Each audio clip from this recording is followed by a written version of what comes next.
હવે આ કૃપા જુઓ, આ સત્સંગનો પ્રતાપ છે।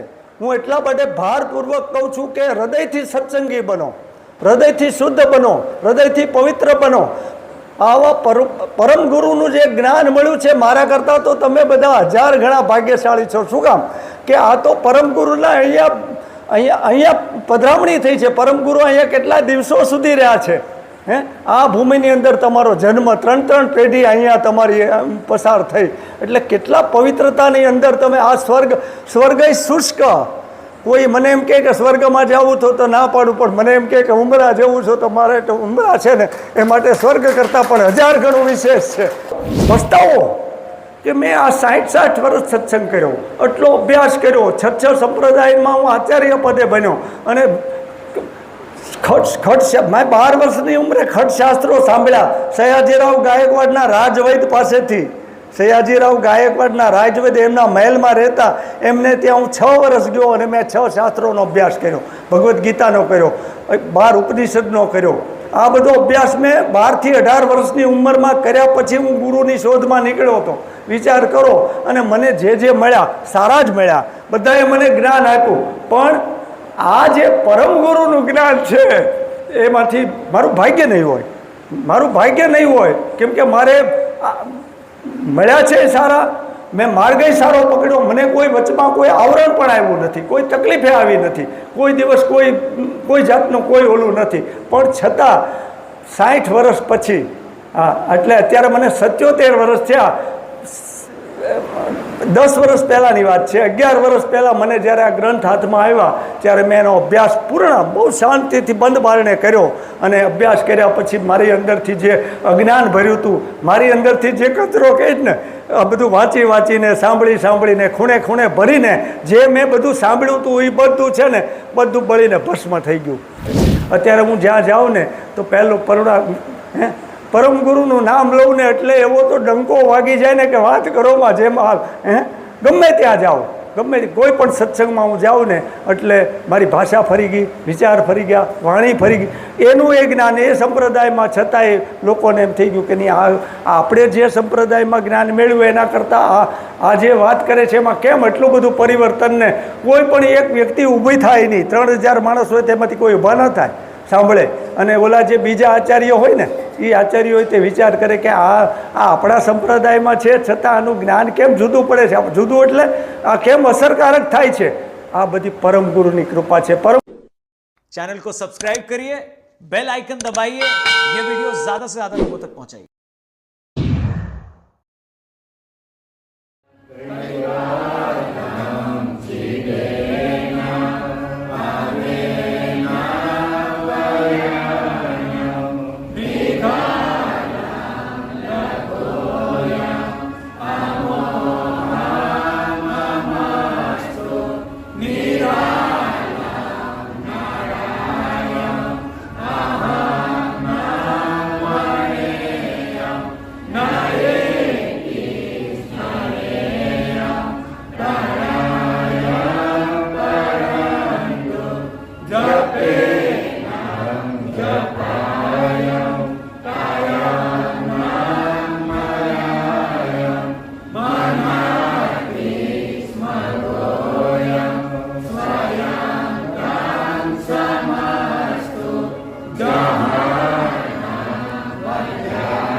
सागर महाराज की महान तपस्वी रघुराम महाराज की परमहंस सुखानंद जी महाराज की विष्णुदास जी महाराज की शांतिदास जी महाराज की शिखरदास जी महाराज श्री हरिचंदास जी महाराज सर्व संतन सर्वदेवन की कैवल धाम की दुर्गानी शारदा की कायम पंथ की ज्ञान संप्रदाय की भारत की पंचम स्वतम वेद जगास्थान ग्रंथवाचन प्रारंभ सहायिका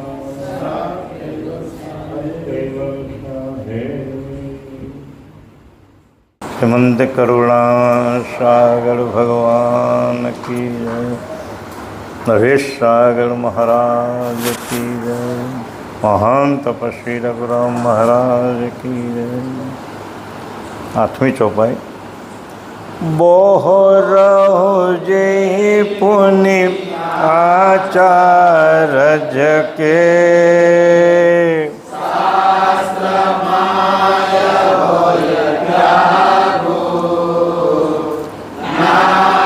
सहित साने भव भुगते सो क्यों होय न वैरागु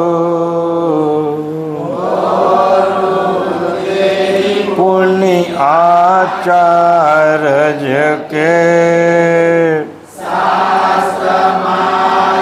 होय त्यागु सहित साने भव भुगते सो क्यों होय न वैरागु। बहरू जेहि पुनि आचार्य के शास्त्र माय होय त्यागु नार सहित साने भव भुगते सो क्यों होय न वैरागु। दयालु परम कृपाळु भगवान करुणा सागर આપણને વૈરાગની વાત સમજાવતા આપણને સમજાવે છે। દયાળુ પરમ કૃપાળુ ભગવાન કરુણા સાગર વૈરાગની આપણને મુદ્દો આપણને સમજાવે છે કે જ્યાં સુધી તમારા શરીરની અંદર વૈરાગ ન આવે ત્યાં સુધી પરમપતિને પ્રાપ્ત કરી શકવાના। અને વૈરાગ કરવા માટે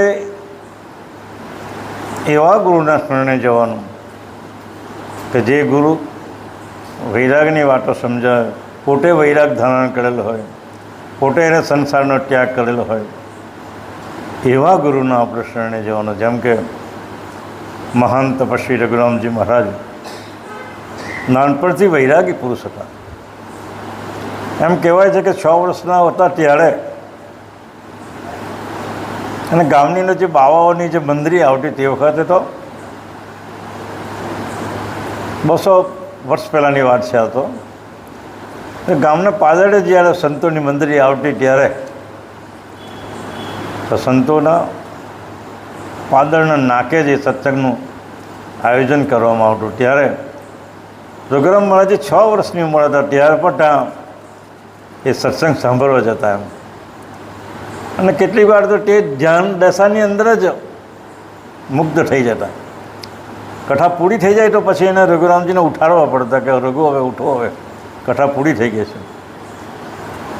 એટલે નાનપણથી એને પરમપદ પ્રાપ્તિની એ વખતે તેના કરતાં કૈવલની કે પરમગુરુની કોઈ ભાર હતી જ નહીં, પણ પોતાના અંતર સ્વરૂપની અંદર એક ઊંડા ઉતરી જતા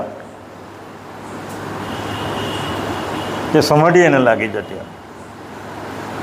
એમ કહેવાય છે કે જ્યારે કૂવામાં પાણી ખેંચતા હતા, એ કૂવો તમે જોયો નહીં પણ લગભગ તમે ગયા ત્યારે રોડ પડે જે કૂવો આવે છે ત્યારે ભાઈ અહીંયા કહેતા હતા અમને કે આ વર્ષે તમે આવે તો કૂવામાં રઘુરામજી પડી ગયેલા અને 2 દિવસ પછી બહાર આવેલા। એ રઘુરામ બાપજી જ્યારે કૂવામાં પડી જાય છે ત્યારે એને કાઢવા માટે નીચે ઉતરે છે તો કૂવામાં કંઈ હતું જ નહીં, એમ રઘુરામ તો હતા જ નહીં એમ કે.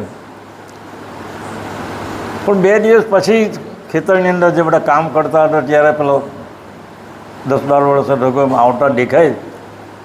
પછી પેલા માણસો ખેતીવાડીના કામ કરતા માણસો કે જો પેલો રઘુ તો પેલો આવે છે એમ કે જાણે કે રઘુરો પેલો સામેથી આવે છે. પેલા લોકો 2 દિવસથી શોધખોળ કરે કૂવામાં હતા જ નહીં. તો તમે વિચાર કરો તો આટલી ઉંમરમાં એને વૈરાગ્ય કેમ ધારણ કરી રહ્યો છે? ત્યાં એને કોઈ શાસ્ત્રો ન વાંચેલા, એને કોઈ પુસ્તકો ન વાંચેલા, પણ એના અંતર સ્વરૂપની આગળ બી પેલા 4 વૈ સંકાલિકોની વાત કરીને કે એના અંતર સ્વરૂપની અંદર એ વૈરાગ્ય પ્રગટ કરે છે. અને એ રીતે એને વૈરાગ આવે છે. અને વૈરાગ આવવાથી પછી તો એને રસ્તો મળી જાય છે. પરમગુરુ એને મળે છે. 2 મુદ્રિકા એને સિદ્ધ કરેલી છે. તે સિદ્ધ કર્યા તે પેલા પ્રણવના સાધક એ હતા. પ્રણવને સાધવાથી પણ પ્રણવ એ આપણે ચૈતન્ય સ્વરૂપને જોવાનો એક અરીસો છે. બાપજી ગ્રંથમાં લખેલું છે કે તમારા ચૈતન્ય સ્વરૂપને જો ઓળખવું હોય તો પ્રણવને તમે શુદ્ધ કરો. પૈરાણની અંદર વિકાર જે છે એ વિકારને તમે નાબૂદ કરો. કારણ કે તમારી દ્રષ્ટિ જે પડે છે એ દ્રષ્ટિનું પ્રતિબિંબ તમારા પ્રણવની પણ પડે છે.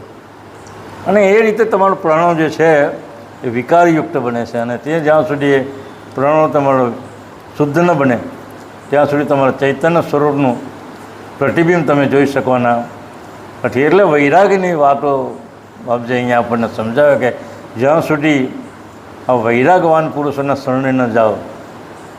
બાપજી તો શું કહે છે આગળ કે હું ફરીથી કહું છું કે જે આચાર્યોના શાસ્ત્રો છે, વેદો લખેલા છે, બ્રહ્માજીએ શાસ્ત્રો લખેલા છે, વ્યાકરણો લખેલા છે, અનેક ગ્રંથો બધા લખાયેલા છે, ગીતાજી લખાયેલી છે, રામાયણ લખાયેલા છે, મહાભારતો લખાયેલા છે, એ બધા જ આચાર્યોના બધા શાસ્ત્રો છે. આચાર્યો દ્વારા જ એ બધા લખાયેલા છે. સ્વયં કરતા માલિકે કોઈ લખેલા નથી, કોઈ સ્વયં છે નથી, કૃષ્ણ ભગવાને પણ નથી લખ્યા, કોઈ રામ ભગવાને પણ કોઈ શાસ્ત્ર લખેલા.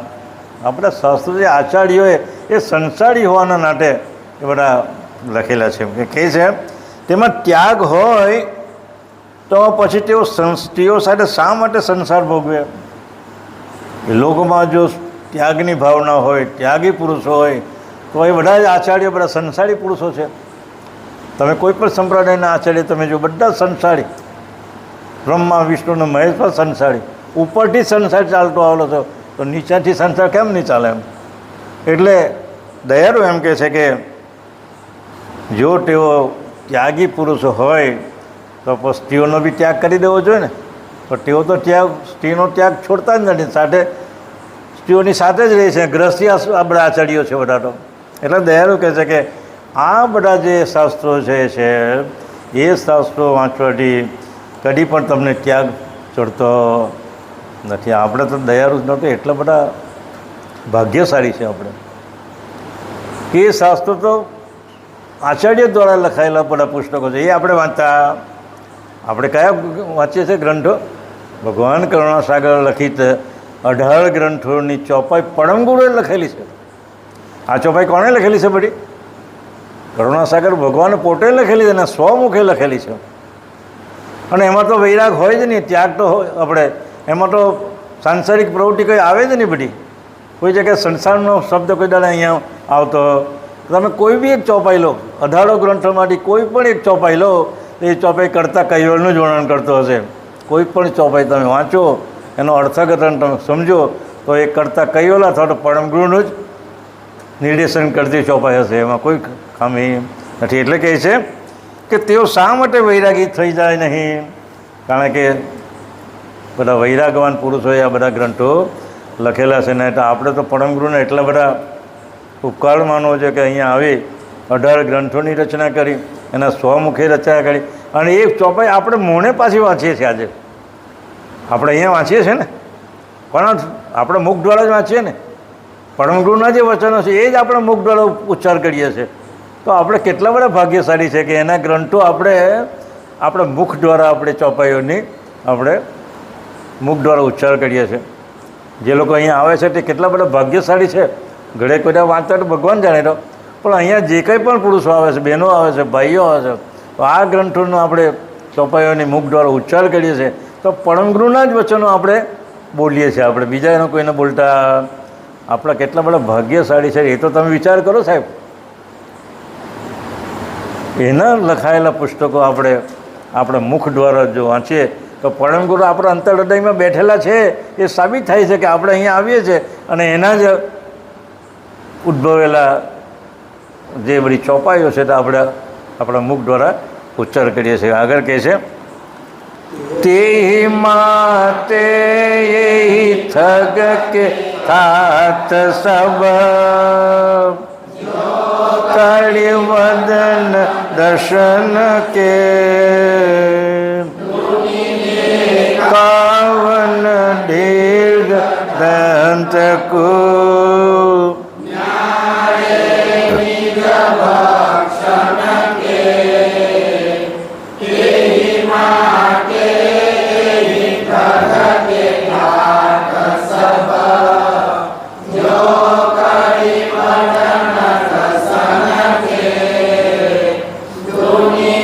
દેખાવન દીર્ઘ દંત કો ન્યારે નિજ ભક્ષણ કે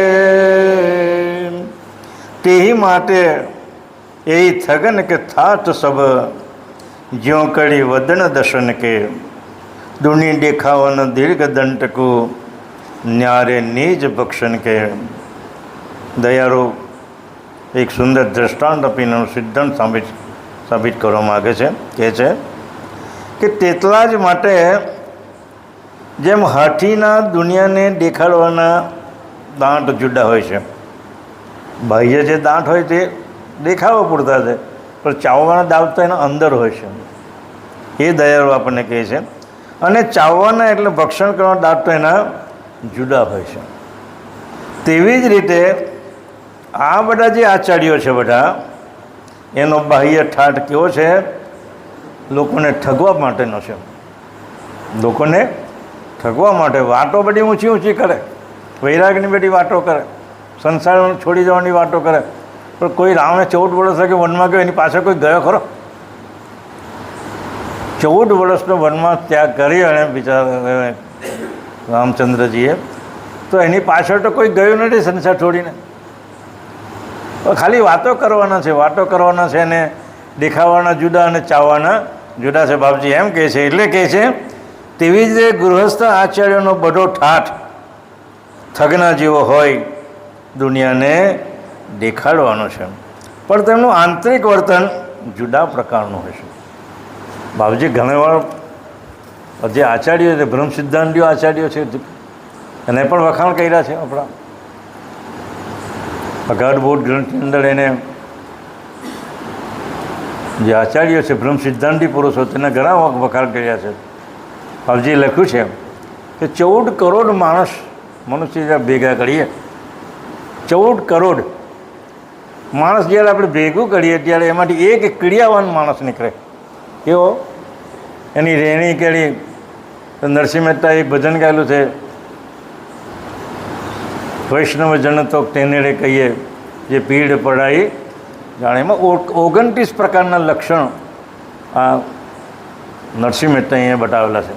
એટલે એને વૈષ્ણવ કીધું. 20+9 વૈષ્ણવનો અર્થ શું થાય છે? 20+9 એટલે 29 પ્રકારના જેનામાં ગુણ હોય એ ખરેખરો વૈષ્ણવ કહેવાય. એવા 14 કરોડ મનુષ્ય ભેગા કરીએ ત્યારે એક વૈષ્ણવ નીકળે, એમ કે જે સાચો મનુષ્ય હોય તે. એવા 60 કરોડ મનુષ્ય ભેગા કરે ત્યારે એક વેદની ગતિને જાણનારો મળે. આ જે બ્રહ્મ સિદ્ધાંતિક બાપજી વખાણ કર્યા તેની મેં વાત કરું છું અત્યારે, કે 60 કરોડ જ્યારે માણસો પેલા મનુષ્ય નીકળે ત્યારે એક વેદની ગતિને જાણનારો. વેદની ગતિને એટલે 4 વેદો જેને મોણે તેની વાત તો થઈ ગઈ ભાઈ. વેદની ગતિ એટલે વેદાંતનો જે મૂળ સિદ્ધાંત છે ઓમકાર, એ ઓમકારમાં જેની સ્થિતિ થઈ હોય, પ્રણવમાં જેની સ્થિતિ થઈ હોય એવા પુરુષની અહીંયા વાત કરે. એટલે વેદાંત આપણે વેદનો જાણકાર એને કહેવાય કે જેને પ્રણવમાં જેની સ્થિતિ થયો હોય તેવો જાણકાર એક નીકળે. એવા બાપજી લખે છે કે એવા 60 કરોડ ક્રિયાવાનમાંથી વેદની ગતિને જાણકાર નીકળે અને આવા 60 કરોડમાંથી એક ભગત નીકળે. જુઓ ભગતની ડેફિનેશન કેટલી ઊંચી આવી છે. આવા 60 કરોડ પેલા વેદની ગતિને જાણકારોમાં માણસો ભેગા કરીએ ત્યારે એક ભગત નીકળે એમ કે. અને આવા 60 કરોડ ભક્તમાંથી એક હરિનો દાસ જે પડચા આપી શકે, કારણ કે પ્રણવનો સિદ્ધાંત પુરુષો પડચા આપી શકે છે, એમાં કોઈ સવાલ નથી.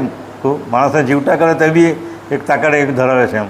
એટલે કહે છે કે આવા 60 કરોડ હરિમાંથી એક યોગી નીકળે. આવા 60 કરોડ હરિમાંથી અને આવા 5 કરોડ જો યોગીને ભેગા કરીએ ત્યારે એક પડકાય પ્રવેશી પુરુષ મળે. પડકાય પ્રવેશી પુરુષ એટલે જગદગુરુ શંકરાચાર્ય તો થઈ ગયા ને બાપજીને વખાણ કરે છે કે એવા પડકાય પ્રવેશી પુરુષ ત્યારે નીકળે ત્યારે જે કોકશાસ્ત્ર જે બનાવેલું ને એ પાતંજલિ યોગના માંડલ ઋષિ અને એની પત્ની જોડે આ જગદગુરુ શંકરાચાર્યનો સંવાદ થાય છે. અને સંવાદની અંદર પતંજલિ યોગમાં કોણ જીતે? તો માંડલ ઋષિમુનિ જીતે કે પછી જગદગુરુ શંકરાચાર્ય જીતે? એની બે હરીફાઈ થાય છે. અને હરીફાઈમાં બંને એક્સપર્ટ માણસ, બંને પતંજલિ યોગના બંને શાસ્ત્રના નિપુણ એકદમ બંને પુરુષો.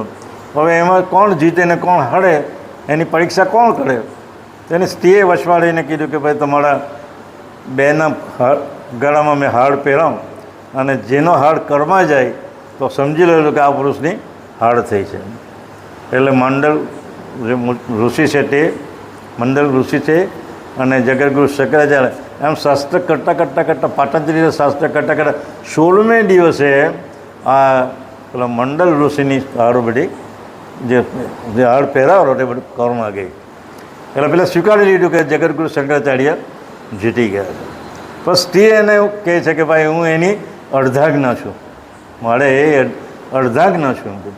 એટલે તારે એ હાર પામી જાય તો હું અડધું તો બાકી એની સ્ત્રી છે ને હું અર્ધાજ્ઞા છું ને એને પણ તમારે જીતવી પડે તો જ તમારી જીત સાચી કહેવાય. એટલે તો કશો વાંધો નહીં કે તમે જે કંઈ પ્રશ્ન પૂછો તે પૂછો. તેણે પ્રશ્ન પૂછ્યો કે સ્ત્રી અને પુરુષ જે સંયોગ કરે છે એમ, સ્ત્રી અને પુરુષ જ્યારે સંયોગ કરે છે તો એનો આનંદનું વર્ણન મને તું કરી બતાવો ને એમ કે. હવે પેલો બાળ બ્રહ્મચારી ને સ્ત્રીનું સુખ એનું ખબર જ નહીં મળે, એ કઈ રીતે જવાબ આપી શકે એમ? તો એને કહે છે કે મને 6 મહિનાનું મુદત આપજો, મને 6 મહિના પછી આ પ્રશ્ન હું તમને જવાબ આપીશ. એટલે 6 મહિના પછી જ્યારે એના ઘર એના મઠ પણ જાય છે ત્યારે એના જે શિષ્યો છે એને બોલાવે છે કે આ મારું શરીર કાલે હું ગામના નગર સીટ જ્યારે એક્સપાયર થઈ જાઉં છું, મૃત્યુ પામવાનો છું, તો તેના શરીરમાં હું પ્રવેશ કરવાનો છું. એટલે 6 મહિના સુધી મારું આ શરીર તમારે આ મઠની અંદર બારણા બંધ કરીને તમારે સાચવવાનું. હું 6 મહિના પછી પાછો આવીશ. અને એ રીતે એ નગર ક્ષેત્રના મૃત્યુ પામીને પછી એનો આત્મા એ નગર ક્ષેત્રના શરીરમાં પ્રવેશ કરીને એ સજીવન થાય છે.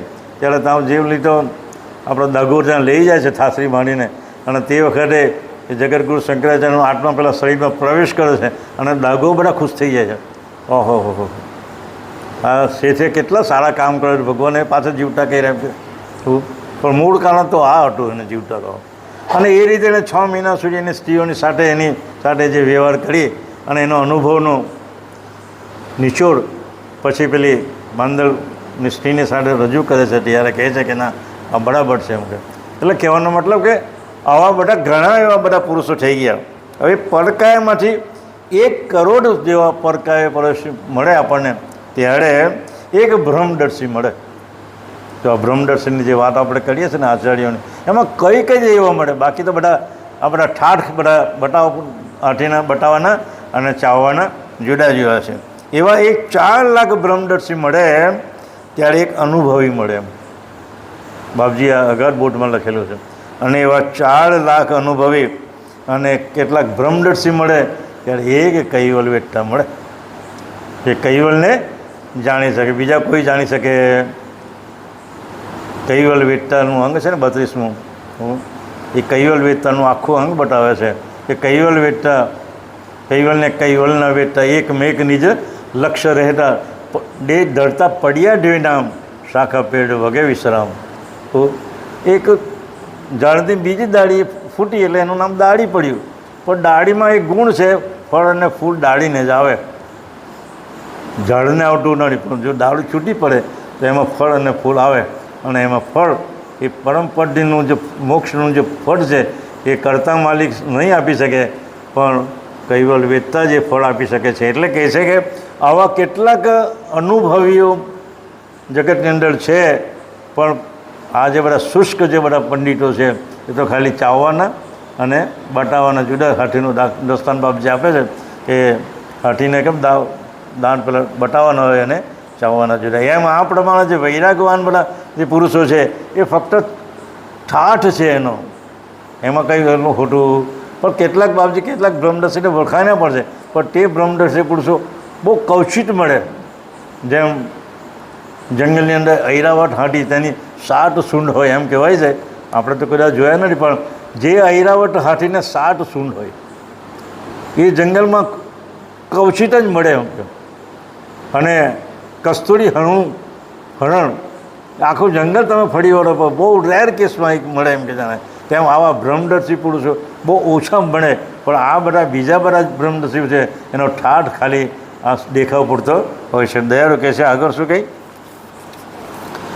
તે હિતા એ ભવ કે ભેખ સબ પુરાણ સચેતો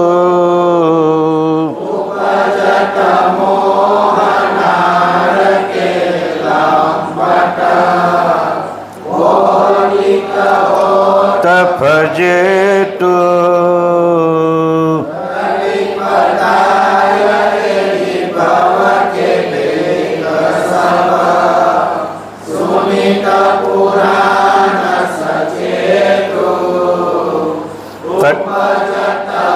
હોય નાર કે લંપત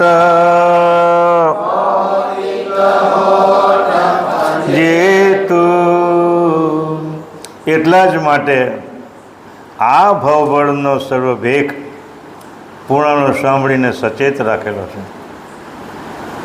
આ બધો ભેખ જે પુરાણોની જે વાત કરી એ પુરાણો વાંચીને આ બધા જાણે વૈરાગવાન થઈ ગયેલા તેઓ બધો દોડ કરે છે એમ કે તેનાથી તો લંપટ સ્ત્રીનો મોહ ઉપજે છે અને ઘણો ફજે. તો એટલે આ બધા શાસ્ત્રો વાંચવાથી તમારો જે વૈરાગ છે એ કદી પણ સિદ્ધ થતો નથી, ઉલટો તમારી ફજેરી થાય છે. સ્ત્રીનો લોભ પાછળથી તો લોભ રાખે, સ્ત્રીનો મોહ રાખે, અને એ રીતે મોહ રાખવાથી ઉલટી આ બધા ફજેરો થાય છે એ લોકોનો. એ બાબતે અહીંયા આપણને કહેવા માગે છે. એટલે કહે છે કે આ બધા પુરાણો સાંભળીને જે બધો વૈરાગ જે ઉત્પન્ન થાય છે એ બધો ખોટો ઠાઠ છે એમ કે. ઓકે આગળ, આવત નહીં તો એ લાજ ન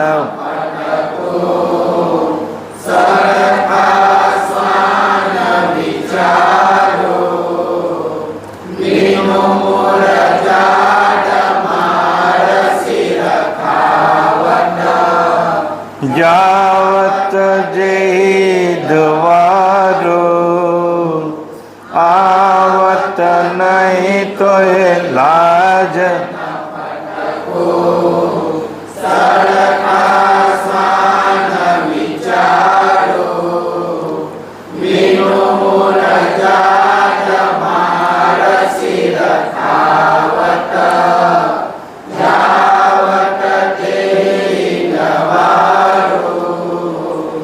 આવત નહીં તો હે લાજ ન ફટકું સરખા શ્વાન વિચારું વિનમુર જાડ માર શિર ખાવટ જાવટ તેહી દ્વારું.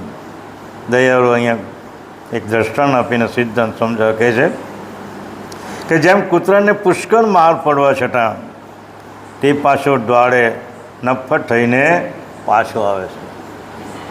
એનું કારણ છે કે કૂતરાની જે ચામડી જે છે ને એ ચામડીની નીચેના ભાગની અંદર બહેર શૂન્ય નામનું એક તત્વ વિશેષ પ્રમાણમાં પોખવામાં આવે છે.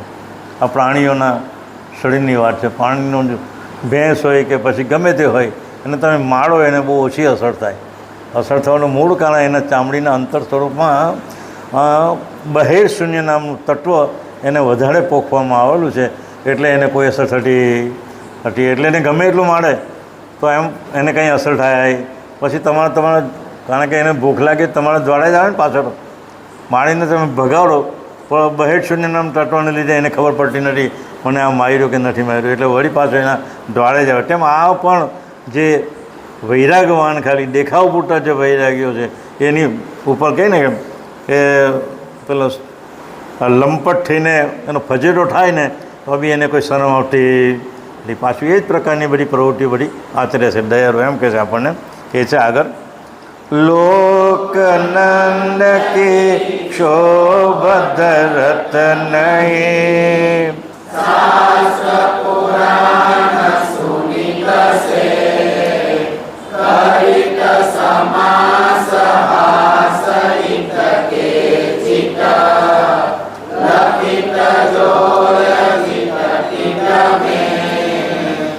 લોકનંદ કે ક્ષોભ ધરત નહીં શાસ્ત્ર પુરાણ સુનિત છે કરિત હમ આશ્રહિત કે ચિત લખિત જો જીત ચિત में લોકનંદ की क्षोभ धरत नहीं शास्त्र पुराण सुनित છે કરિત સમાસ હાસ હિત કે ચિત લખિત જોય ચિત ચિત્તપ્રેમ. દયાળુ કહે છે આપણને કે તેઓ શાસ્ત્રો પુરાણો સાંભળીને લોકનિંદાનો ક્ષોભ પણ રાખતા. એ લોકો એમાં જ કારણ કે જગતના લોકોને શું છે વેદાંતમાં રસ, પુરાણોમાં રસ. શ્રાવણ મહિનામાં 18 પુરાણો આપણે વાંચીએ. મારા તો એક મિત્ર હતો નેરખેડાની અંદર વાત કરું ત્યારે મને કે જીવનભાઈ હું દરરોજ એક પુરાણ વાંચું. મેં કહ્યું પુરાણ એટલે હું? મને કહે તું તો પુરાણ એટલે જે પેલો વ્યાસજીએ લખેલા તે પુરાણો છે. મને એક પુરાણ વાંચું દરરોજ મેં પૂરું કરું કે 18 દિવસમાં 18 પુરાણ વાંચું. મેં કહ્યું પુરાણ એટલે હું તે મને સમજાવતો ખરો તું જરાક. તો મને કંઈ ખબર નથી પડે પણ આ તો બધા લખાયેલા એટલે વાંચે. મેં કહ્યું પુરાણનો મતલબ છે આપણે ખાડો ખોદીએ તો કચરો નાખીએ ને અને કચરો નાખતા નાખતા પેલો ઢગલો ઊંચો થઈ જાય એને પુરાણ કહેવાય. હવે એમાંથી ખોટે એટલે શું નીકળે? મેં કચરો જ નહીં કરવાનો સાહેબ, કારણ કે કચરો નાખતા નાખતા જ આપણો ઢગલો ઊંચો કરેલો અને એ જ્યારે ખોટવામાં આવે ત્યારે કચરા સિવાય બીજું કંઈ નીકળતું. એટલે આ તું પુરાણો વાંચે છે ને સાહેબ, એ કચરો વાંચે છે તું, તારા ચૈતન્ય સ્વરૂપની એમાં કોઈ વાત આવતી. મને કે વાત તારી સાચી પણ શું કરો જગતના લોકો બધા વાંચે છે એટલે મેં પણ વાંચું પણ તારી જાગ્રત એક આંખ તારી તો ફૂટી ગયેલી છે ઉપરની, તો બીજી અંતરની સ્વરૂપની આંખ જાગ્રત કર તો તને ખબર પડે કે મારું ચૈતન્ય સ્વરૂપ ક્યાં બેઠું છે, કઈ રીતે કામ કરે છે, હું ક્યાંથી આવ્યો છું, કઈ રીતે જવાનું છે, એ બધું સમજાય. પછી એ ગ્રંથ મેં એને આપ્યો ભાવટીમેર ભાસ્કર આપણે આગાડ બોર્ડ ગ્રંથ આવ્યો. મને કે જીવનભાઈ આમાં તો બહુ જબરજસ્ત લખેલું. મેં કહું આંધ્રા તને કેટલા વર્ષોથી મેં કહ્યા કરું છું તને, પણ તું વાંચતો જ નથી તો મારો થોડું ડોક છે તું, તને અવડે ખબર પડી કે આ જ્ઞાન આવું છે. એટલે જ્યાં સુધી એને કોઈ સદગુરુ ન મળે ને યોગ નહીં મળે ત્યાં સુધી આપણે બધા એવા જ આપણો યોગ તો પરમગુરુનો યોગ આપણને મળેલો છે. કેટલા ભક્તો આપણા ઉમરા ગામના ભક્તોને મેં એટલી પ્રશંસા કરું કે જેની કોઈ હદ નહીં મળે, જેનું કોઈ મૂલ્ય નહીં મળે. શું કે બેઠું જ આપણને મળેલું છે ને સાહેબ. કોઈ મહેનત કરે છે પેલી બા છે 3 વર્ષ લઈ મહેનત કરી ત્યારે એને ખબર પડી કે હો પરમગુરુનું જ્ઞાન આવું છે. મને કીધું કે આ પેલું પાછલો જે પદ્ય ભાગ જે છે ને, મેં કહ્યું એ તો પરમગુરુએ પોતે જ લખેલું, 100 મુખે લખેલું છે બેન, આપણે એમાં કોઈ ફેરફાર કરવાની કંઈ જરૂર છે? મને કે હું વાત કે પરમગુરુએ લખેલું છે? મેં કહું હા, આગલી ચોપાઈનો અર્થઘટન તો સુખાનંદે કરેલું પણ પાછલોનો ભાગ છે પંચીકરણનો ભાગ એ તો પરમગુરુ પોતાના 100 મુખે લખેલું છે. એમાં આપણે કોઈની તાકાત નથી કે એમાં આપણે ફેરફાર કરી શકીએ. એટલે ત્યારે ખબર પડી. એટલે કહેવાનો મતલબ કે જ્યાં સુધી એનું જ્ઞાન કંઈ પચે નહીં, ઓળખે નહીં, ત્યાં સુધી કોઈનામાં જાગૃતિ આવતી નથી. એટલે કહે છે આગળ બેર બેર ઉલતાય કહત હો त्यागिकु तब हे शास्त्र संसारिक में जिन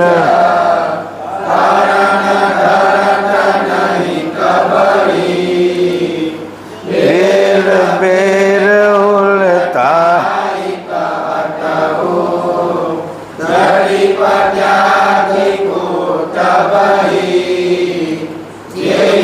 शास्त्र संसारिन के निज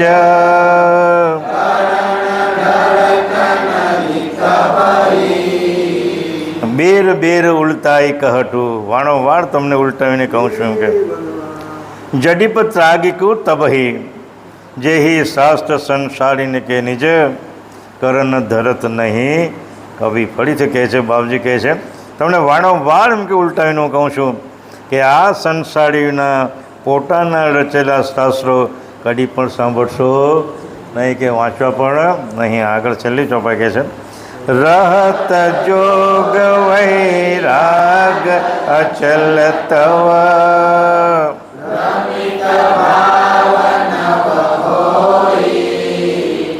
પુરુષ આદ્ય વિનુ શાસ્ત્ર સુનક સુન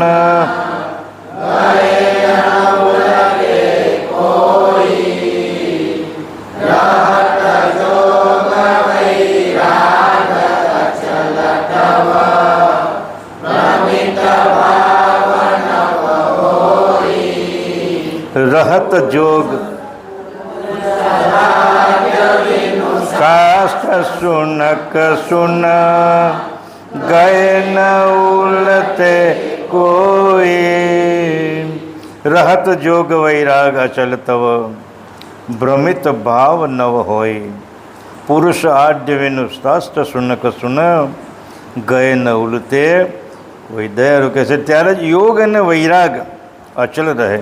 એ ક્યારે રહે કે પેલા શાસ્ત્રોના લખેલા પુસ્તકો ન વાંચો ત્યારે તમારો યોગ અને વૈરાગ અચલ રહેશે એમ કહે છે. અને ભાવ ભ્રમિત થઈ પણ જતો નથી, કારણ કે એમાં વૈરાગ અને પુસ્તકો વાંચવાથી વૈરાગ શરીર પર ચડતો નથી, પણ ન વાંચવાથી તમારો જે ભાવ જે છે વૈરાગનો અને યોગનો છે એ એમને એમ જ રહેશે. કેમ કે આદિ પુરુષ પાસે નીચે પાસે દ્રષ્ટાંત આપે, કેમ કે આદિ પુરુષ અને સંકાદી કોઈ શાસ્ત્રો સાંભળ્યા નથી, એથી જ તો તેઓ કોઈ ઉલટે માર્ગે ગયેલા નથી. જો આ શાસ્ત્રો જો એ લોકો પણ વાંચતા હોતે એમાં ત્યાગ કંઈ થશે. આજે આપણા મંદિરમાં એક ભાઈ જેને વિનુભાઈ અહીંયા ઉપસ્થિત છે, એ 10 મિનિટ આપણને એની પોતાની વાણી આપણને સંભળાવશે. એમને વિનંતી કરો અહીંયા આવીને તમારો પોતાનો અનુભવ સંપ્રદાય વિશે, કારણ કે વિનુભાઈ ઘણા બધા સંપ્રદાયની અંદર આચાર્યને પદવી ધરાવેલા છે અને એ રીતે અહીંયા પણ બાપજીને એના છેલ્લા 2 વર્ષ થયા અવિચરદાસ બાપજીની કંઠી બંધાવી છે અને એના ગ્રંથોનો સારો એવો અભ્યાસ છે. એટલે એમને વિનંતી કરી કે તમારો અનુભવનો નિચોડ અહીંયા આવીને સંભળાવે એવી વિનંતી છે. સત્યવર સાહેબ. ઓમ આદ્ય સક્રત સ્વરાજ કરુણેશ કૈવલકર્તાની નર્વેદ શ્રીમંત કરુણાસાગર ભગવાન કી, વિષ્ણુદાસજી મહારાજ કી, શ્રી શાંતિદાસજી મહારાજ કી, શ્રી અવિચલદાસજી મહારાજ કી, કૈવલ ધામ કી. તમે ઉપસ્થિત છો, હું તમારી સામે તો એક બાળક જેવો ગણાવ. મને તમને જોઈને એટલો હૃદયમાં હર્ષ થાય છે કે હું આજે છેલ્લા 65 વર્ષથી સમગ્ર ભારતનું 35 થી 40 વખત મેં ભ્રમણ કર્યું છે બાળપણથી સત્સંગનું. છતાં જે વસ્તુને હું પહોંચી શક્યો નથી, પામી શક્યો નથી, એ આજે એ ભૂમિની અંદર હું પામવા માટે અહીંયા આવ્યો છું. હું અહીંયા જાણવા માટે આવ્યો છું. મારા હૃદયની જે પિપાસા છે એ હું અહીંયા જીવનભાઈ પાસે વર્ષો પહેલાં આવ્યો કે મારી જિંદગીના લગભગ મેં 60 વર્ષ જે છે એ મેં ગુમાવી દીધા છે. ભલે મેં મહેનત કરી, લોકો હજારો મને માને છે, 3.5 લાખ ગુજરાતમાં માનતા હતા. હું અડધી ચડી પહેરતો ને 12 વર્ષનો હતો ત્યારે 5000 માણસ મને સાંભળવા આવતા ભગવદ્ ગીતા. છતાં મને પોતાને હૃદયની અંદર એટલો બધો પશ્ચાતાપ ક્યારે થયો કે જ્યારે અમારે જીવનભાઈ ઓળખે છે, છગનભાઈ નકુમ કરીને એમના મિત્ર હતા અને એમણે મારા 500 થી 700 સત્સંગ સાંભળેલા જાહેરમાં. ત્યારે એણે મને આમંત્રણ આપ્યું, મને કે રાજુલા અમારા વતનમાં આવ્યા અને ત્યારે મને કે સુરત મારે ઘરે આવો તમે. હું ઘરે આવ્યો, 2 દિવસ રોકાણો અને એણે મને અગાધ બોધ અને પંચમ વેદ આપ્યા. મને કે તમે તો 6 સંપ્રદાયના આચાર્ય, 20 વર્ષની ઉંમરથી, 20 વર્ષનો, અત્યારે 77 વર્ષ થયા, હજી ડુંગરા ચડી જાઓ. પરમ ગુરુની એટલી કૃપા છે કે હું હજી રોજ 10 કિલોમીટર ચાલું છું, 10 કિલોમીટર ચાલું છું, ખાસ ચાલવા જાઉં. હા, હવે આ કૃપા જુઓ, આ સત્સંગનો પ્રતાપ છે. હું એટલા માટે ભારપૂર્વક કહું છું કે હૃદયથી સત્સંગી બનો, હૃદયથી શુદ્ધ બનો, હૃદયથી પવિત્ર બનો. આવા પરમ ગુરુનું જે જ્ઞાન મળ્યું છે, મારા કરતાં તો તમે બધા 1000 ગણા ભાગ્યશાળી છો. શું કામ કે આ તો પરમ ગુરુના અહીંયા પધરામણી થઈ છે. પરમ ગુરુ અહીંયા કેટલા દિવસો સુધી રહ્યા છે. આ ભૂમિની અંદર તમારો જન્મ, 3 પેઢી અહીંયા તમારી પસાર થઈ, એટલે કેટલા પવિત્રતાની અંદર તમે આ સ્વર્ગ શુષ્ક. કોઈ મને એમ કહે કે સ્વર્ગમાં જવું તો ના પાડું, પણ મને એમ કહે કે ઉંબરા જવું છો તો મારે તો ઉંબરા છે ને એ માટે સ્વર્ગ કરતાં પણ 1000 ગણું વિશેષ છે. સ્વર્ગમાં શું લેવાનું, વિષય સિવાય શું છે? અહીં તો પ્રેમ ને પ્રેમ. એક નાના બાળકમાં કેટલો જુઓ બેઠા છે, કેટલો ધ્યાનથી બેઠા છે. બહાર જુઓ તમે, ખબર પડે. બેઠા હોય એને ઊભા કરે. કેટલી અહીંયા આ કેવી ભૂમિની અંદર આપણે જન્મ્યા છીએ. દુર્લભમ માનુષમ દેહ, આ દુર્લભ મનુષ્યનો દેહ મળ્યો છે. અને આ દુર્લભ દેહની જ્યાં સુધી આપણને કદર ન થાય, આપણને કદર શું કામ નથી થતી? કે આપણી અંદર શુદ્ધ વૈરાગ્ય ઉત્પન્ન થતો નથી, શુદ્ધ ભાવ ઉત્પન્ન. ભાવ એક આવવું, સાંભળવું એ ભાવ જુદો, પણ સાંભળીને હૃદયમાં ધારણ કરી અને અંતઃકરણને, મનને શુદ્ધ પવિત્ર કરી અને આ જ્ઞાનને, આ સમજણને હૃદયમાં ધારણ કરી અને એ પ્રમાણે આપણે બનવું, એ જુદી વાત છે. વિચાર કરવા જેવી વાત છે. એક હું વેદાંતી છું, વેદાંતાચાર્ય છું બાળપણથી. એટલે એક શંકરાચાર્યનો સિદ્ધાંત છે. હું 5 મિનિટ વધારે લેવાનો છું. 10 મિનિટ આપી છે, પણ આજે મને એવો ભાવ છે કે 5 મિનિટ વધારે લેવી છે.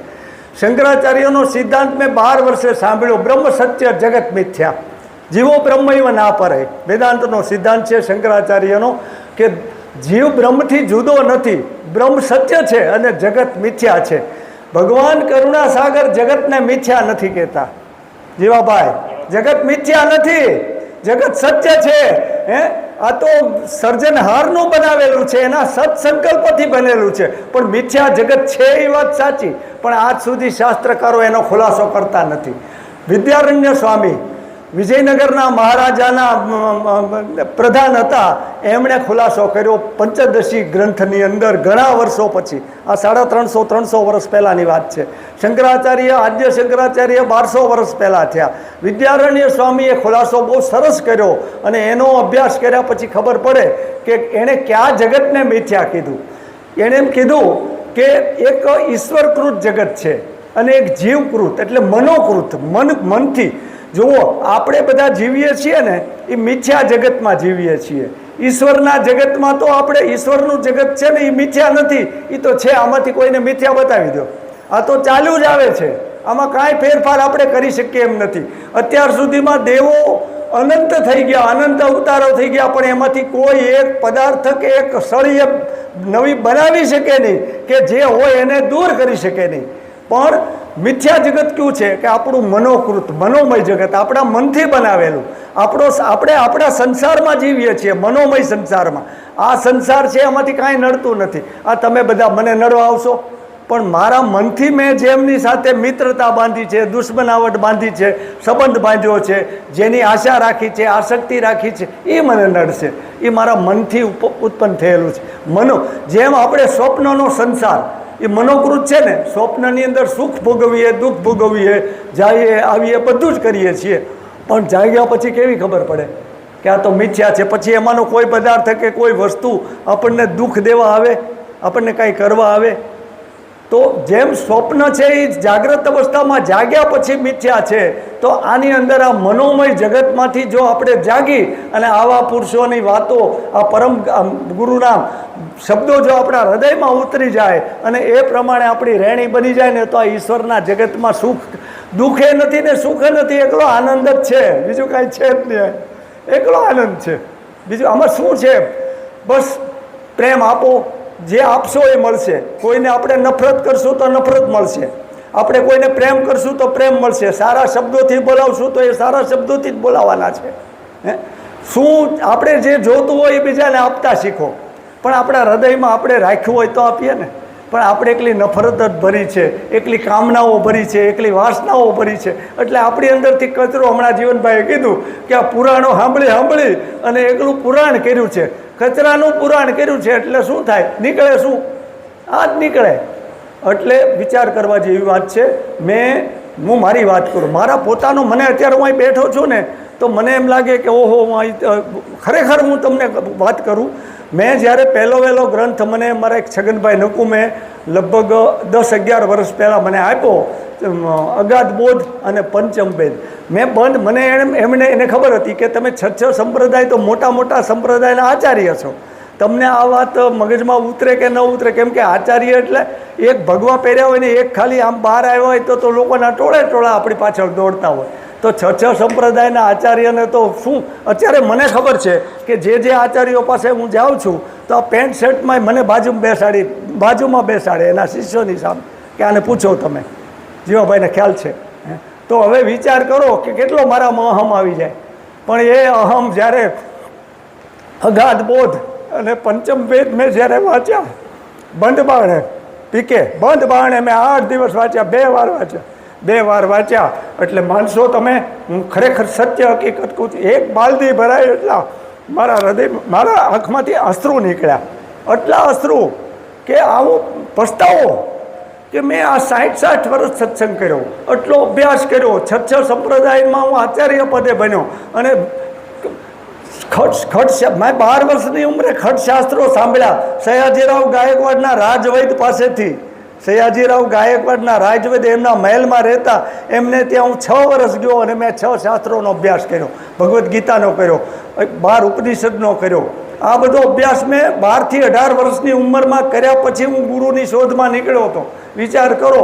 અને મને જે મળ્યા સારા જ મળ્યા, બધાએ મને જ્ઞાન આપ્યું. પણ આ જે પરમ ગુરુનું જ્ઞાન છે એમાંથી મારું ભાગ્ય નહીં હોય, કેમ કે મારે મળ્યા છે સારા, મેં માર્ગય સારો પકડ્યો, મને કોઈ વચમાં કોઈ આવરણ પણ આવ્યું નથી, કોઈ તકલીફે આવી નથી, કોઈ દિવસ કોઈ જાતનું કોઈ ઓલું નથી. પણ છતાં 60 વર્ષ પછી, એટલે અત્યારે મને 77 વર્ષ થયા. 10 વર્ષ પહેલાંની વાત છે, 11 વર્ષ પહેલાં મને જ્યારે આ ગ્રંથ હાથમાં આવ્યા ત્યારે મેં એનો અભ્યાસ બહુ શાંતિથી બંધ બારણે કર્યો. અને અભ્યાસ કર્યા પછી મારી અંદરથી જે અજ્ઞાન ભર્યું હતું, મારી અંદરથી જે કચરો કહે ને, આ બધું વાંચીને સાંભળીને ખૂણે ભરીને જે મેં બધું સાંભળ્યું હતું એ બધું છે ને, બધું બળીને ભસ્મ થઈ ગયું. અને કરુણાસાગરની કૃપા મારા ઉપર એટલી બધી. હું પૂર્વનો કોઈ યોગ ભ્રષ્ટ પુરુષ હશે ને મારે એ સમયમાં કોઈ એવો મને યોગ નહીં મળ્યો હોય, એટલે મારું અધૂરું કાર્ય 10 વર્ષ પહેલાં પૂરું થયું. અને હું તરત જ અજીતદાસજી પાસે ગયો. અજીતદાસજીએ મને અવિચલદાસજી પાસે આવવાનું કીધું. હું અહીં જીવનભાઈ પાસે આવ્યો અને ત્યારે તમારી આપણે મહોલ્લાની કથા ચાલતી હતી. હું 15 દિવસ બાપજી પાસે રહ્યો અને 15 દિવસમાં મને બાપજીએ 10 વર્ષ પહેલાં અહીંયા મેં કીધું મસ્ત મને શરણમાં લ્યો, મારે હવે બીજે ક્યાંય જવું નથી. ત્યારે બાપજી પછી મેં એમને વાત કરી કે જો એમને ખ્યાલ છે બધો, વિચલદાસજી બહુ એમને ખ્યાલ કે આ બધા જ સંપ્રદાયમાં આચાર્ય પદે જઈને આવેલા છે. એટલે મેં કીધું હવે મારે આ જ વાત કરવી હોય તો મને કે તમારે કોઈ છે ને આ બીજા સાધુને જે કપડાં ભગવા પહેરે અથવા તો એની જે ચાદર વિધિ કરવામાં આવે કે વિધિની તમે તો ઓલરેડી 6 સંપ્રદાયમાં વિધિ કરીને આવ્યા, તમારે હવે તમને બધી જ છૂટ છે, તમારે જ્યાં વાત કરવી હોય. મને ખ્યાલ છે કે તમે આ જ વાત કરશો ને તમારી વાત જ લોકોને ગળે ઉતરશે.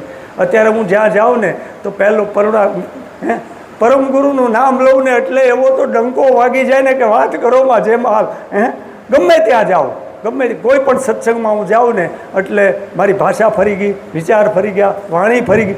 એનું એ જ્ઞાન એ સંપ્રદાયમાં છતાંય લોકોને એમ થઈ ગયું કે નહીં, આ આપણે જે સંપ્રદાયમાં જ્ઞાન મેળવ્યું એના કરતાં આ જે વાત કરે છે એમાં કેમ એટલું બધું પરિવર્તન ને કોઈ પણ એક વ્યક્તિ ઊભી થાય નહીં. 3000 માણસ હોય તેમાંથી કોઈ ઊભા ન થાય સાંભળે. અને ઓલા જે બીજા આચાર્યો હોય ને એ આચાર્યો હોય તે વિચાર કરે કે આ આપણા સંપ્રદાયમાં છે છતાં આનું જ્ઞાન કેમ જુદું પડે છે, જુદું એટલે આ કેમ અસરકારક થાય છે. આ બધી પરમ ગુરુની કૃપા છે. પરમ ગુરુના શબ્દે શબ્દ પંચમ વેદના અને અગાધ બોધ મેં વાંચ્યા પછી 18 ગ્રંથનો 3 વખત અભ્યાસ કર્યો. અભ્યાસ એને કહેવાય કે વારે વારે આવૃત્તિ કરો અને એમાંથી જે સાંભળ્યું છે એને સમજણમાં ઉતારો, હૃદયમાં ધારણ કરવું જોઈએ. જેમ લડવૈયો હોય અહીંથી બખ્તર પહેલાં, હવે તો બધું એ રહ્યું નથી, બખ્તર ધારણ કરતાં પહેલાં ખ્યાલ છે ને, એટલે કોઈ બખ્તર કોને કહેવાય કે કાંઈ વાગે નહીં. આપણે નથી બુલેટ પ્રૂફ ગાડી રાખતા, ગમે એવી ગોળી છોડે તો કંઈ થાય. એવી રીતે આ બખ્તર છે. આ બખ્તર છે ને, આ જ્ઞાનનું બખ્તર પહેરીને ફરો. આ જગતની કોઈ માયા, જગતની કોઈ અવિદ્યા કે કોઈ વસ્તુ ક્યાંય અસર કરશે જ નહીં. આજે પહેલાં મારી એક વિચિત્રતા કહું તમને કે મારો પરિવાર, હું સુખી પરિવારનો, સુખી એટલે કોઈ અનલિમિટેડ સુખી પરિવારનો સભ્ય છું, છતાં મેં બાળપણથી અમીરી વેચીને ગરીબીને ધારણ કરી. શું કામ? જ્ઞાન પ્રાપ્ત કરવા. હા, જ્ઞાન પ્રાપ્ત કરવા. હા, અને બીજું કે આજ મારે છોકરા નથી, 3 દીકરીઓ છે, એમને ભણાવી ગણાવી તૈયાર કરી, એવી પાવરફુલ બનાવી કે આજે એ પણ એટલી બધી પ્રેમાળ અને એટલી. જીવનભાઈ પાસે છોકરી આવી ગઈ છે, 18 ગ્રંથો અહીંથી લઈ ગઈ છે, વાંચે છે, બધા જ વાંચ્યા એમણે. એટલે કહેવાનું શું છે કે છતાંય કોઈ સંસારમાં તકલીફ નથી પડી. હું 60 વર્ષથી બહાર ફરું છું છતાં કોઈ તકલીફ. શું કામ? અને બીજું મારું એટલું તમને કહેવાનું છે કે મારા તો 60 વર્ષ છે ને, મહેનત કરી, મને અભ્યાસ પાકો થયો, બધું જ થયું, પણ સાચી સમજણ મને આ 10 વર્ષ આમાં હું આવ્યો ત્યાર પછી મને, હું અત્યારે મારા આયુષને કેટલું ગણું છું માનશો તમે? 11 વર્ષનો. હું 11 વર્ષનો છું. બાકીના જે 66 વર્ષ છે ને એ તો સપનામાં વહી ગયા. 11 વર્ષનો છું તમારી સામે. કેમ કે જ્યારથી સાચી સમજણ આવી ત્યારથી જ આપણું જીવન છે. અને આ જીવનની અંદર દુઃખ જેવી કોઈ વસ્તુ જ નથી. સાચી વસ્તુ સમજવા મળી. અને મારા કરતાં તમે 1000 ગણા ભાગ્યશાળી છો. એક તો પરમગુરુની આ પ્રાગટ્ય, અહીંયા પરમગુરુ પધાર્યા છે આ ભૂમિમાં. તમારી 3 પેઢી અને 3 પેઢીને ઘરે તમે આવ્યા. અહીંયા આજે નાના ત્રીજી પેઢી હશે ને, તો વિચાર કરો કે તમે મારા કરતાં કેટલા ભાગ્યશાળી છો. એટલે પોતાને પરમ ભાગ્યશાળી સમજી અને પરમ ગુરુના જ્ઞાનને હૃદયપૂર્વક ધારણ કરો. રોજ સત્સંગ કરો. 1 મિનિટ પણ વ્યર્થ જવા ન દો. ખોટા વાદ વિવાદમાં, ખોટી વાતમાં, ખોટા જગતની કોઈ વાતોમાં કાંઈ દમ નથી. આવા તો જગતમાં મોટા મોટા રાજાઓ, પૃથ્વીના રાજાઓ વયા ગયા. પૃથુ નામનો રાજા, એ પછી તો કેટલાય રાજા વહી ગયા, રાજાના રાજ વહી ગયા. તો આપણું શું રહેવાનું છે? આપણું શું રહેવાનું છે?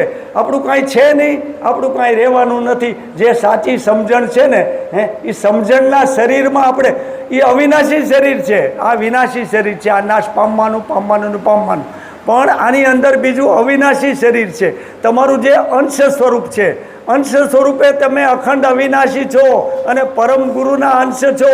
જેમ સૂર્યનો અંશ, સૂર્યના અનંત કિરણો હોય. સૂર્ય એક છે, એક જ જગ્યાએ રહે કે ફરે? આપણને ફરતો દેખાય, પણ એના કિરણો, કેટલા કિરણો? અનંત કિરણોથી પ્રકાશ પામે. એમ દરેક ઘાટની અંદર આ સર્જનહારનું કિરણ છે. આપણી અંદર અંશ છે ને, એનો એક અંશ છે. એના જેવો જ છે, એના જેવો જ પવિત્ર છે. પણ ફરક શું છે? એ અલ્પજ્ઞ છે, અલ્પશક્તિમાન છે. અને સર્જનહારનું જે છે એ સર્વશક્તિમાન અને સર્વજ્ઞ છે. પણ આપણે સર્વજ્ઞના શરણે જઈએ. આપણે અલ્પજ્ઞ ભલે રહ્યા, અલ્પશક્તિમાન ભલે રહ્યા, પણ કોઈ રાજાને શરણે જાય તો, કોઈ સમર્થની પાસે બેસી જાય તો, એનો હાથ પડે તો આવવાનો જો હાથ પડી જાય ને, તો અલ્પજ્ઞ તે સર્વજ્ઞ જેવો એના સાનિધ્યમાં આવે તો આપણું જીવન બદલાઈ જાય, વિચાર બદલાઈ જાય, વાણી બદલાઈ જાય, વર્તન બદલાઈ જાય. આ બધું બદલાવ્યા વગર પછતાવો થશે. એ દેહ એક જ વખત મળે છે. આ માનવ દેહ મળ્યો, દુર્લભ એટલા માટે કહું, મેં હમણાં જ વાંચ્યું હતું, હમણાં જ, આ બધું તો બહુ અત્યારે આવે છે, આ દુર્લભ એટલા, તમને જનરલ વાત કરું, માનવ શરીરની કિંમત ભૌતિક ઓલામાં બતાવેલી હમણાં. આપણું જે મગજ છે ને એ મગજની 40 કરોડની કિંમત છે, વેચાય 40 કરોડમાં. મગજ આપો આગળ, મારું મગજ કોઈને આપું તો 40 કરોડ રૂપિયા મને આપે. મારું હૃદય આપું તો મને ટોટલ માણસ આખો 80 કરોડનો છે. માણસની બધા અંગો, 7 અંગો અગત્યના, કિડની, એક કિડનીની કિંમત, આપણને કિડની ન હોય ને લેવી પડે ને ત્યારે ખબર પડે. આ બધું સલામત છે ને ત્યાં સુધીમાં જાગી જાઓ, તમે કરોડોના છો. આ શરીર છે ને એ ભૌતિક કિંમતમાં 80 કરોડનું છે, અને પરદેશમાં તો એની કિંમત પાછી 10 ગણી છે. તો આ આવલા મારવાના, આ કરોડોનું શરીર, આ ભૌતિક એ કરોડોનું, ઓલું તો ગણાય નહીં, અણમોલ. હમણાં અણમોલ, એનું મૂલ્ય ન થાય, અંશનું તો મૂલ્ય થઈ શકે જ નહીં. અને આ શરીરની અંદર આપણે વસ્યા છીએ, અંશ રૂપે. આની અંદર આ પિંડના રાજા છીએ, રાજા. આપણને ખબર નથી કે આપણે કોણ છીએ. આ આપણા બધા તત્વો જે ચાલે છે, આ બધું ચાલે છે એ અંશ શક્તિથી, અંશ સત્તાથી ચાલે છે, પણ આપણી ખબર નથી કે આપણે કોણ છીએ. આમ જો આપણી ખબર, આપણી પોતાની ખબર આપવા માટે, અંશ સ્વરૂપે આપણને મૂળ સ્વરૂપે લઈ જવા માટે જ આ બધા ગ્રંથોની રચના પરમગુરુએ કરી છે. અને એ ગ્રંથોને આપણે જો સારી રીતે સમજીએ, આપણા એક મિનિટની, એક બધા સમયની, બધાની જો કિંમત કરીએ તો આપણે પોતે, શરીર તો અણમોલ છે જ, એ તો દુર્લભ છે, દુર્લભ, મળવું મુશ્કેલ, એટલે દુર્લભ છે. પણ અંશ છે ને આવો જીવન ફરીવાર નહીં મળે. એટલે ખૂબ હૃદયપૂર્વક સ્નેહ ધારણ કરો, પ્રેમ ધારણ કરો, અભ્યાસ કરો, સત્સંગ કરો. સત્સંગ છે એ આ દરવાજો છે, અંતર્મુખ થવાનો દરવાજો છે, મોક્ષનો દરવાજો છે. આ દરવાજેથી જ મોક્ષ ગતિ મળે, બીજે કાંઈ મળે એવું નથી. એટલે ખૂબ પ્રેમપૂર્વક અભ્યાસ કરો, સત્સંગ કરો, રોજ સમયની દરેકની કિંમત કરો. આપણો ખોટો સમય ક્યાંય પસાર ન થાય. અને ખૂબ જે આપણને પરમગુરુએ આપણને ભાગ્યશાળી જગ્યામાં, ભાગ્યશાળી સ્થાનમાં આપણને મૂક્યા છે, તો આપણે આપણી છે ને પૂરેપૂરો આપણો ઓલો ભજવવાનો છે. બાકી તો હું હવે બહુ તમને જોઈને એટલો બધો હર્ષિત થાઉં ને કે મેં તમને વાત કરી, મેં પહેલાં જ કીધું કે હું બાળક છું તમારી સામે, 11 વર્ષનો છું. 60 વર્ષ મારા છે ને અજ્ઞાનમાં. હમણાં વાત કરીને કે આ શાસ્ત્રો હમણાંનો વાત કરી કે શાસ્ત્રોને કોઈ મેં શાસ્ત્રો સાંભળ્યા, 60 વર્ષ સુધી સાંભળ્યા ને એ પ્રમાણે હાલ્યો, એ પ્રમાણે સંભળાવ્યા. એટલે બાકી બધું ગયું ને આમને.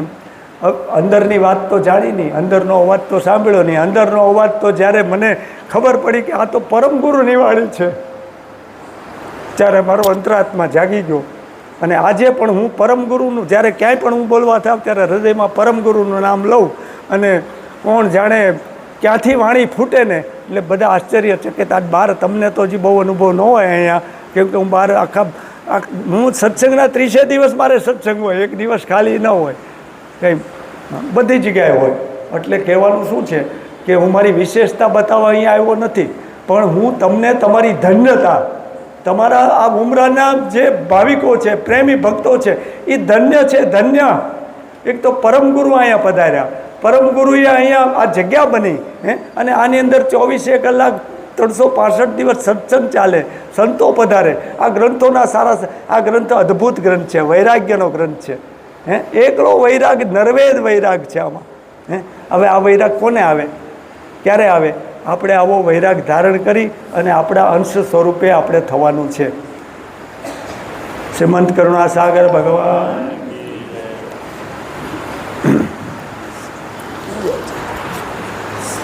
ભાઈ ધન્યવાદ. તમારો અનુભવ આજે અમારા પુરાના ભાઈ બહેનો સમક્ષ રજૂ કર્યો. ધનુભાઈનો અનુભવ આપણને મળ્યો. છેલ્લા 10 વર્ષથી સંપ્રદાયમાં જોડાયેલા છે અને ઘણો બધો અભ્યાસ કર્યો છે. અને જ્યાં જાય ત્યાં સત્સંગની વાતો કરે તો પરમગુરુની જ વાતો એને રજૂ કરે છે. એટલે પ્રચારનું એક સુંદર કામ પણ વિનુભાઈ કરી રહ્યા છે. એટલે પરમગુરુ એને વધુ શક્તિ આપે અને બોલવાની ક્ષમતા પર વધારો કરી પ્રભુને પ્રાર્થના કરી આજનો આ વિરામને પૂર્ણ કરી છે. શ્રીમદ કરુણા સાગર ભગવાન કી